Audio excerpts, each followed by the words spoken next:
Good morning. My name is Jason Harris. I am the training coordinator with the Recruit Fire Academy here at TEEX Emergency Services Training Institute. The creation of a firefighter. When the Lord was creating firefighters, he was into his 6th day of overtime when an angel appeared and said, "You're doing a lot of fiddling around on this one." And the Lord said, "Have you read the specification on this person?" Firefighters have to be able to go for hours fighting fires or tending to a person that usually everyday person would never touch, while putting into the back of their minds the circumstance. They have to be able to move at a second's notice and not think twice of what they are about to do, no matter what the danger. They have to be in top physical condition at all times, running on half-eaten meals, and they must have 6 pairs of hands. The angel shook her head slowly and said, 6 pairs of hands? No way. It's not the hands that are causing me problems, said the Lord. It's the 3 pairs of eyes a firefighter has to have. It's in this on the standard model, asked the angel. The Lord nodded. 1 pair to see through the fire, where they and their fellow firefighters should fight the fire, and another pair on the side of the head to see their fellow firefighters and keep them safe. Another pair of eyes in the front so they can look for the victims caught in the fire who need their help. Lord, said the angel, touching his sleeve, rest and work on this one tomorrow. I can't, said the Lord. I already have a model that can carry a 250-pound man down a flight of stairs to safety from a burning building and can feed a family of 5 on a civil service paycheck. The angel circled the model of the firefighters very slowly. Can it think? Well, you bet, said the Lord. They can tell you the elements of 100 fires and can recite medical procedures in their sleep that are needed to care for a person until they reach the hospital. And all the while, they have to keep their wits about them. Firefighters also have phenomenal personal control. They can deal with a scene full of pain and hurt, coaxing a child's mother into letting go of the child so that they can care for it. One child in need, and they still rarely get recognition for a job well done from anybody other than their fellow firefighters. Finally, the angel bent over and ran her finger across the cheek of the firefighter. There's a leak, she pronounced. The Lord said, it's a tear. Well, what's the tear for? It's a tear from bottled up emotions for fallen comrades, a tear for commitment to a piece of cloth called the American and Canadian flags. It's a tear for all the pain and suffering that they have encountered. And it's a tear for the commitment to caring for and saving the lives of their fellow man. What a wonderful feature, Lord. You're a genius, said the angel. The Lord looked somber and said, I didn't put it there. In essence, this description truly personifies what it takes to be a firefighter.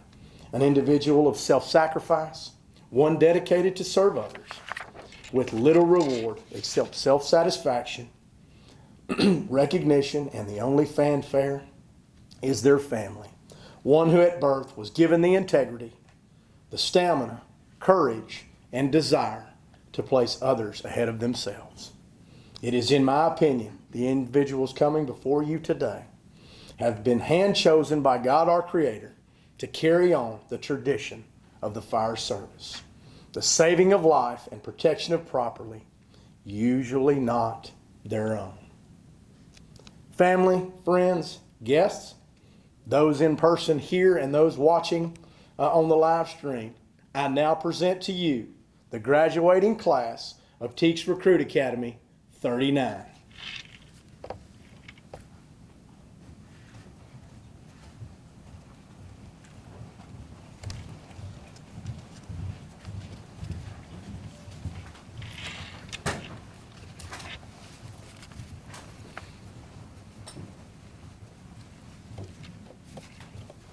You may be seated. I will now call Danica Mackey to come up and lead us in a prayer.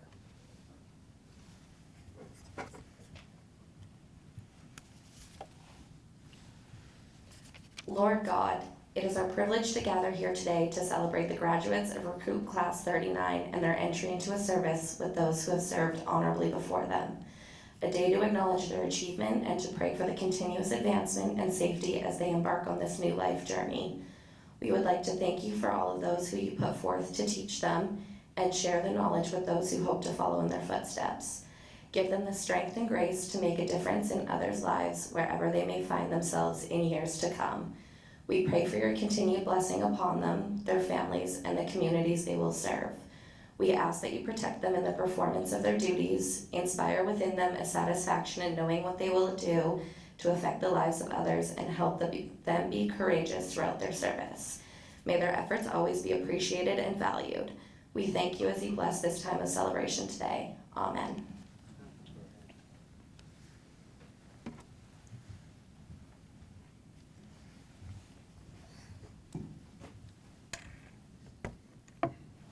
It is now my privilege to welcome Chief Gordon Lohmeyer, Director of TEEX Emergency Services Training Institute, to deliver a welcome message. Chief?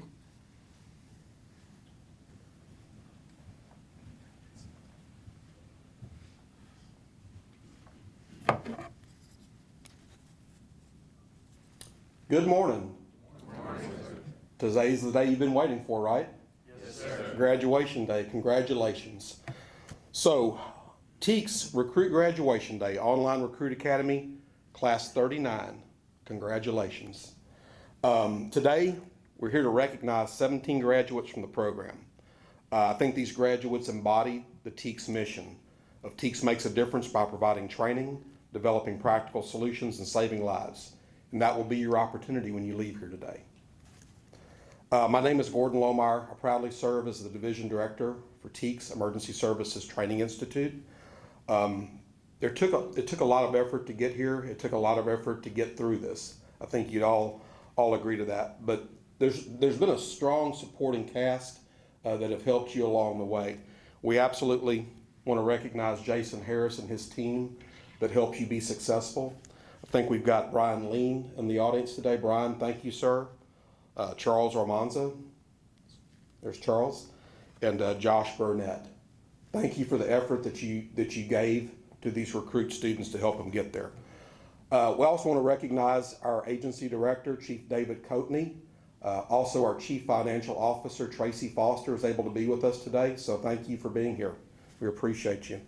And also members of our staff, Rainey McGregor, Chris Anger, Paul Siebert. Thank you for assisting everyone in their pathway to become successful. And last but not least, I'd be remiss if I didn't recognize your support network.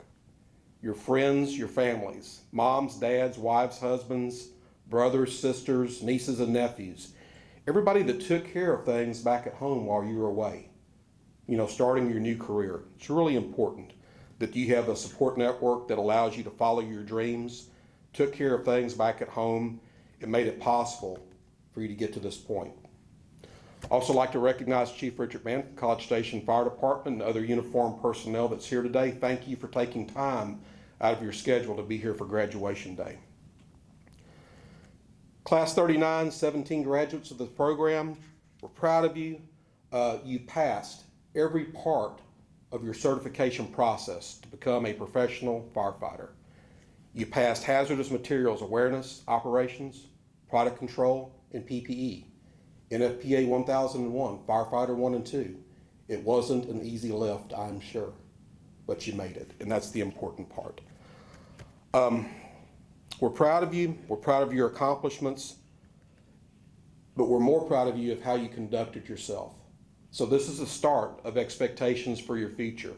To be professional, to be respectful, to be a proud member of your department who you're going to serve, and the community and the residents that you will protect. Think about it. When you're going to go out there, you're going to meet a lot of folks. They're not going to be having a great day when you show up on scene. But the compassion that you show will leave an everlasting mark on their recognition of what the fire service truly stands for. So just kind of keep that in mind. A lot of tradition, a lot of history in the fire service, and now you're part of the cohort of TEEX graduates. There's over 5,000 men and women who are out there proudly serving citizens of the state of Texas, the United States, Canada, and well beyond. Well beyond. It's a big footprint that we have out there.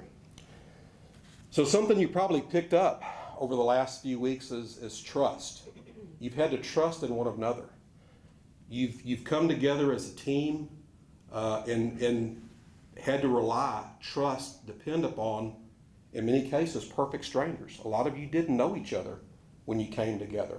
It'll be the same way when you get that job of a lifetime, that job offer. You're going to be around qualified, certified professionals, but total strangers. And that's where that trust element really comes into play. You know, you've trusted one another, you've came together, you bonded. You know, I think you would all say, I feel comfortable with the person sitting to my right or to my left going to battle with. So that's really, really important, really important.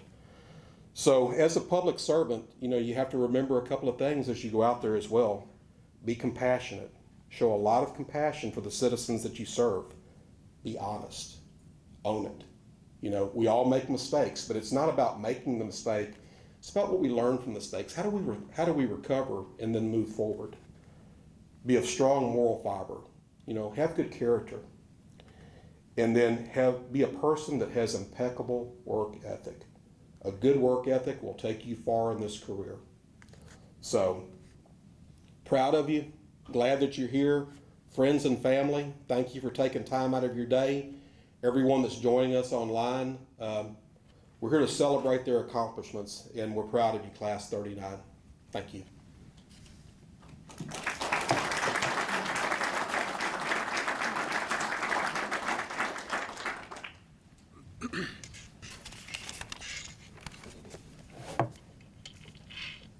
All right, I would now like to present as our speaker for today, Chief Randy McGregor. He is our Executive Director. Associate Director. Get that straight. Make sure you get that straight, will you? Good morning. I just want to talk a little bit real briefly about some decisions in your fire service career, just some things for you to think about. It's very important. First of all, you've already made a couple of great decisions. First, you've made the decision to become a firefighter, which is a noble calling to help people. Congratulations on that decision. Another great decision you've made already is you did your academy at TEEX. It is the best there is. Your training you receive from the instructional staff here, the facilities here, will serve you well in your career. Now, moving forward, decisions to think about. When you're applying for a job, if you don't have one yet, what are potential fire departments looking for? They're looking for a clean record. Make sure you have one. That's very important in public safety. Initiative goes a long way. Be excited about the job. Prove to this potential employer that you want to be all you can be in that regard. Make a commitment. This is the best job in the world. Be committed to it, make it show. And also, too, the whole premise of this job is helping people. Have a servant's heart. Again, that's really why you're there. No other reason to go help people. And then also, I would recommend that you embrace EMS. The fire service, there's very few departments around anywhere that does not touch medical services in some form or fashion. And most of your employers are looking for the people that want to be involved in that. It's going to be part of your job. Embrace that. Once you're hired, you got one shot at a first impression. Think about that. Your listening skills will be tested. Pay attention to what they tell you. It's important for your success as well as your safety. And also demonstrate initiative on the job when you start out. Never be caught idle when there's work to be done. They will be watching, I promise you. And also, they're going to be testing your ability to follow orders along with the listing. Do what they tell you to do. There's a reason why. When you're on the job, though, do your best. You're always going to be learning. Never, ever, ever stop learning what you need to be doing to learn more about your job. Be a leader. Even coming in the door as a rookie or a new employee, be a leader on the job and off, everywhere you do. Focus on leadership. And one important thing, too, I want you to hear me about. As an emergency responder, you do not get to determine what an emergency is. That's going to be the people calling you. Most of your calls in your career will probably not be a big deal to you, but they are a big deal to those people calling. And don't forget that. Sometimes you just showing up and reassuring folks you've done your job. The big calls will come, but don't lose focus of the small ones. Be your best in every situation, and also too, always expect frustrations. No job is perfect, no situation is perfect. But I can tell you, in those frustrating times, that's when they're gonna look to you to see who you are. See how you respond to frustrating times, to hard times. Be aware of that. And also too, always surround yourself with good people. You'll learn a lot. That's how you'll grow. If people don't provide something for you, the wrong crowd, then don't associate with them. Good people help you go a long way. Long term, a couple of things real quick. Take care of yourselves. People are relying on you. Your coworkers, your family members, etc. It's a long career. But also too, don't forget, this is a very dangerous job. Know your SOPs. Wear your PPE. Always train. Be aware of the cancer effects in the fire service. They're very, very prevalent today. Make sure you're aware of that. And also too, be aware of each other's mental health. You're going to encounter some situations that most people will never see. You're going to encounter many times over throughout your career. If you need to talk to somebody about something, don't be ashamed to. Reach out there. It's for your health as well as the others. Take care of your mental health. I just want to say congratulations. You'll never forget this day for the rest of your career. Today it all starts. You've done a great job. Now, continue to make good decisions. Go out and make an impact on your community and the world. Thank you very much.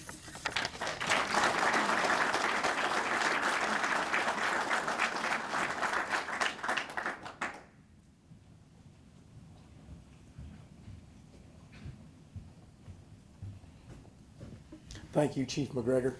I'd now like to bring up Chief David Coatney. He is the agency director here at TEEX to say a few words. Chief? Howdy. Y'all can hear me, right? Yes, sir. All right. Mine's going to be a little more informal, and I thought about this. So what Chief McGregor talked to you about is very important, and the mental health piece of it is very important. And it's a piece I usually really hone in on, and I'll do that in a minute. But I was talking to my CFO this morning, and there's a lot of comments. I know that Chief Mann's not going to be happy with what I'm getting ready to say, but there's a lot of comments that are made about your generation in the fire service by people who look like me. And our comments are, you guys don't have commitment, you don't have the same attitude, you don't have the same drive that we had, and you guys don't stay with the organization the way we did. So I had to do a little bit of a self-reflection. When you look in the mirror, you wonder if all that stuff is true, and it's not. It's kind of BS, really. Because here's the reality of it. I got out of the military, and I became a police officer. And I worked for that police agency 1 year. Because I said, I want to leave and go closer to where I want to eventually work. I wanted to go to a big department. And so I moved from Seguin, and I took a job in Windcrest, which is a smaller department right outside of San Antonio. And I worked there 2 years. And then I decided to apply for San Antonio Police Department. But I also applied for the San Antonio Fire Department at the same time, because I really wanted to be a firefighter, but they hired more police officers than firefighters, and so it was harder to get on the fire department. So here I am, I'm in my early 20s. I've had, if you count the military, which most people won't, because those are, it depends on why you want the military. Let's just count that. I've had 2 jobs in 3 years. Then I get to San Antonio Fire. Well, San Antonio Fire was a fit for me. I stayed there almost 26 years. I retired as the chief over fire operations, not the fire chief, it's one below that. And I really loved my time there. But everywhere you go, there's an opportunity to learn. We love for the commitment. We love for those of you who are going to work for College Station or Bryan or whatever department you wind up for, to stay there your entire career. But sometimes it doesn't always work out that way. Let me warn you and caution you, the grass isn't always greener on the other side. If you're leaving for another $2,000 a year or $3,000 a year or a couple more days off, you may not really be that happy where you go. I stayed, Chief Mann stayed, Chief McGregor stayed where they were at for a lot of years because they loved where they were at. And it gave them more than just money or time off. They gave them personal fulfillment. So you'll know when you're working for that organization, right? And you'll say, this is where I want to stay. But also, there may come a time where you kind of get kicked out of the nest. And what I mean by that is, I was perfectly fine with what I was doing in San Antonio. And my boss came to me and said, hey, have you ever thought about being a fire chief? And I was like, no. And he said, well, I think you should think about it. Well, I thought I had to upset him. He's the one who appointed me into the assistant chief role. I didn't. He just wanted me to expand my horizons. I learned what I learned in San Antonio, but he felt there was more for me to do and give back to the fire service. So I wound up being the fire chief of Round Rock, which is a department probably about the size of College Station. And it was a great place to go. I knew everybody's name. I had a lot of fun. Find an organization like that where you can connect into and love it. Then I had one more move in me, apparently. And I went to Dallas, and I was a Dallas fire chief. The job was a little more challenging, you know, and then I eventually got recruited to come to TEEX. So why am I telling you this? Well, normally if somebody's standing up here and they're a keynote speaker, they're going to tell you all about themselves, which I just did for you. But I'm not your keynote speaker. I'm just a guy standing up here with a name tag because I can't remember my name. I'm here to tell you that you're going to get beaten up a little bit when you go into the fire service about your generation. Don't think it's just you. Every generation that's gone before you in the fire service has been beaten up by the generation before them. You have value to bring to the fire service. You have the best training. We have the best equipment on the streets today. What Chief McGregor was telling you about being aware of the risk of the job are very important to you. But they're there now, whereas when we came on, those risks were there, but they weren't being told to us. So take advantage of the information that's being told to you. It's the best job in the world. You're going to absolutely love it. This is my 41st year in emergency services. And I have loved every day I've gone to work. And you will too. And I hope that you find that perfect place for you right out of the gate. And you stay there and you're committed. But if it doesn't work for you, follow your dream. But stay true to the course, what the chief was talking about. And lastly, on the mental health, it's a difficult job, you know? And the people that look like me are going to tell you, just suck it up, deal with it, don't worry about it. That is a disservice to you and a disservice to those you love. Your family, your loved ones, your friends, you're going to have good days and bad days. You're going to save people's lives and then not be successful other times in doing it. And some of those things carry with you. Sometimes it's one event, sometimes it's a cumulative, a number of events that you've seen in your career. But you know, you have a family right here in front of you wearing the same uniform you're wearing, and you have family behind you who will listen to you when you need to talk. Take advantage of that time. Don't bottle it up. It's not healthy for you. It's not healthy for your relationships outside of the fire service. Be open to it and lean forward into it. It is absolutely the greatest job you'll find in the world. Everybody will be jealous. All your family's going to ask you what you do, and you're going to tell them, oh, you wouldn't understand.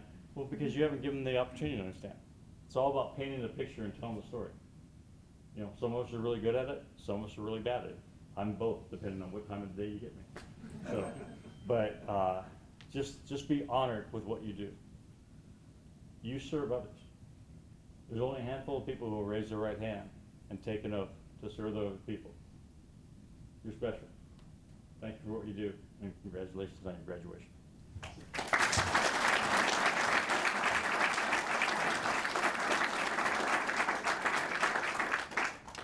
Thank you, Chief.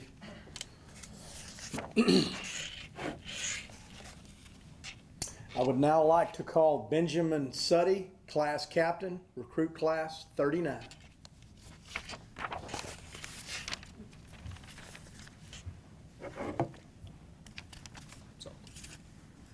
Thank you, Chief Harris. All right, good morning, ladies and gentlemen. As Chief Harris said, my name is Ben Suddy, class captain for 39, and what a privilege it was to be your captain.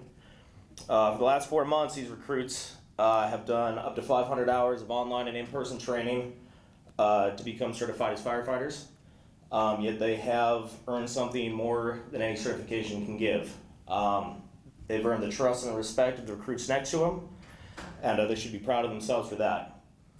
The instructors had 20 days to take strangers and make them capable of meeting the rigorous standards on state and federal requirements to become firefighters, and we were able to do that.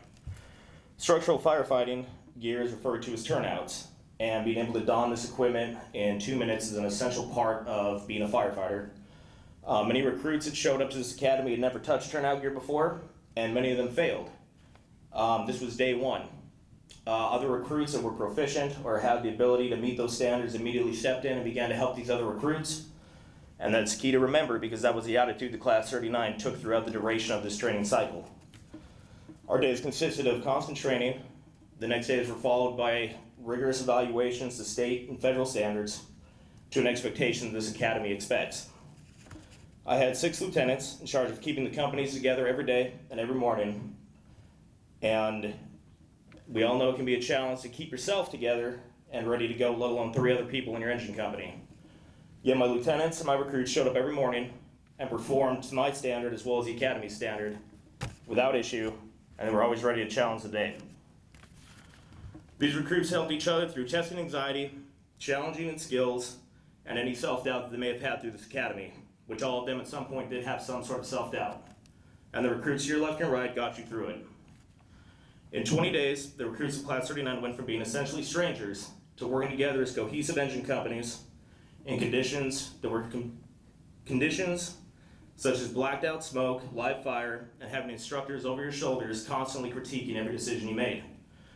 To be able in 20 days earn the trust of strangers to follow you into such conditions, to be able to perform such tasks as search and rescue, fire suppression, and fire attack is an accomplishment that every one of you should be proud of. To Class 39, it was a privilege to be a captain and be a part of your firefighting career. No one will understand what it was like to be in Class 39, except those of us that are Class 39. I believe you all have the potential and the character to be great in the fire service, and I would work next to you without hesitation. When you are met with a challenge, if you ever consider quitting, or you encounter failure that seems to outweigh any kind of positive outcome, I hope you all remember what you did here in 20 days. Keep moving, figure it out, and food is a crutch. Thank you, Chief.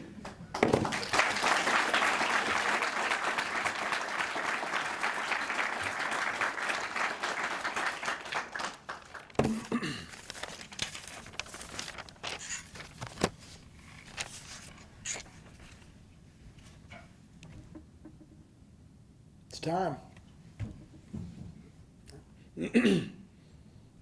17 recruits from Recruit Class 39 will be graduating today. 8 from Canada, 7 from California, 1 from Nevada, and 1 from Montana. So, congratulations, Recruit Class 39. At this time, I would like to call our Executive Director, Chief Anger, up to read the names of the graduates. Chief Anger.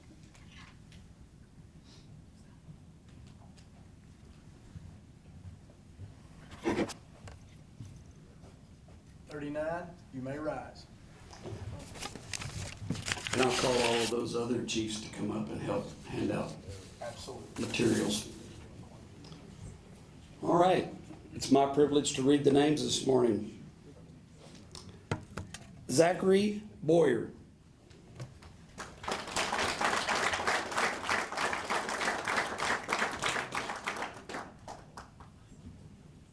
Samuel Caldwell.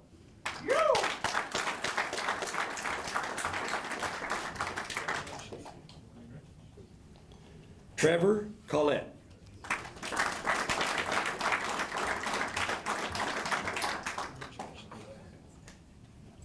Eli Gutierrez.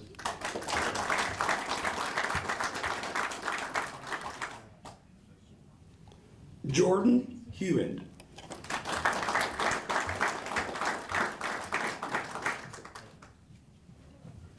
Austin Hunt.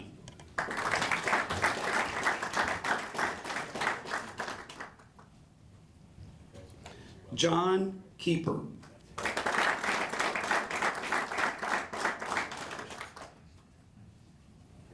Daniel Kraus.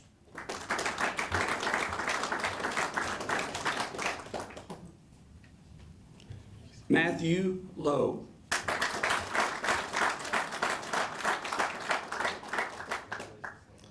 Danica Mackey.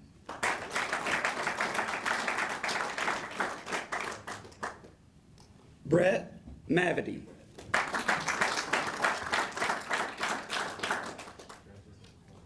Jacob McCall.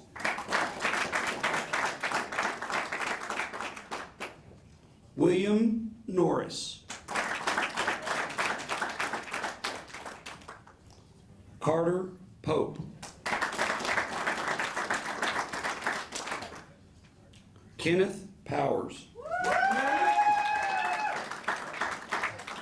Brought his cheering section. Joseph Simpson. And Captain Ben Sutty.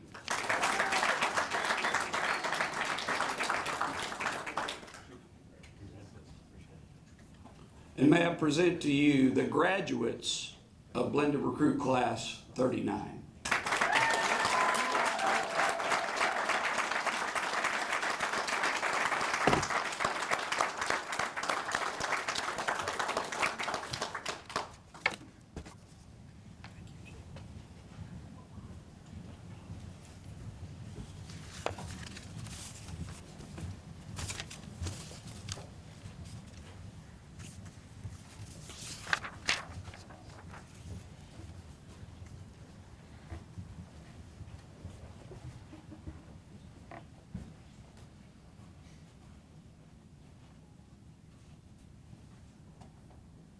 All right, at this point, I get to say a few words, and those words are, thank you for what you did, thank you for what you're going to do, and thank you for what you're going to continue to do.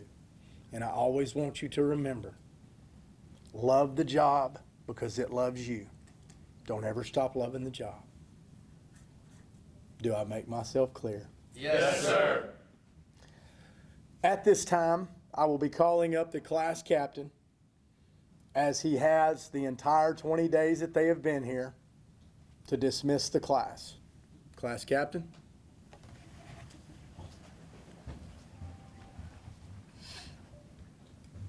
Who are we? Class 39, What are we gonna be? the best, How far have we gone? all the way. Class 39, dismissed!